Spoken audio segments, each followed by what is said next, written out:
তো বন্ধুরা দেখেন আপনারা, এই যে আজকে কত কোয়ালিটির পেপসি বানাইছি আমি। দেখতেছেন এখানে আছে বহুত কোয়ালিটি পেপসি। তো আর আপনারা দেখতেছেন এখানে একটা জিনিস হয়েছে, কিন্তু এই যে এটা আসলে কি বস্তু, কি এর মতো দেখা গেছে, আপনারা কমেন্টে জানাবেন তো। আসলে কি এর মতো দেখা গেছে এখানে। যদি এই সাইডেটা সাইড করে দেয়, ওই সাইডেটা সাইড করে দেয়, তাহলে কি হবো আসলে আপনারা কমেন্ট করে জানাবেন। আমি তো জানতাইছি কি হয়েছে, আপনারা কমেন্টে জানাবেন যে আসলে কি হয়েছে, এটা কি এর মতো দেখা গেছে। দেখেন এখানে কয়টা কালার আছে।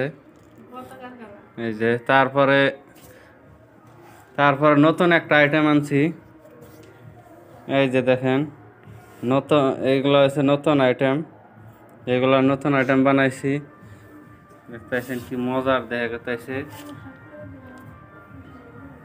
দেখছেন কি সুন্দর দেখা গেছে। খাইতে এরকম সুন্দর লাগবো, মানুষে কয় না যে জিনিস দেখতে সুন্দর সেই জিনিস খাইতে সুন্দর। আরও আছে পেপসি, খালি এডি না, আরও বানিয়ে রাখছি। এই যে দেখেন, এই যে ক্যারেটের মধ্যে রাখা আছে। এই যে তারপরে এই যে এখানে এই যে ব্যাগের মধ্যে আছে, এই যে 5 টাকা দামের পেপসি, লম্বা পেপসি যে এখানে আছে। এখানে 6-7টা কালার আছে, পেপসি আছে। তো এরকম পেপসি বানাই আমরা।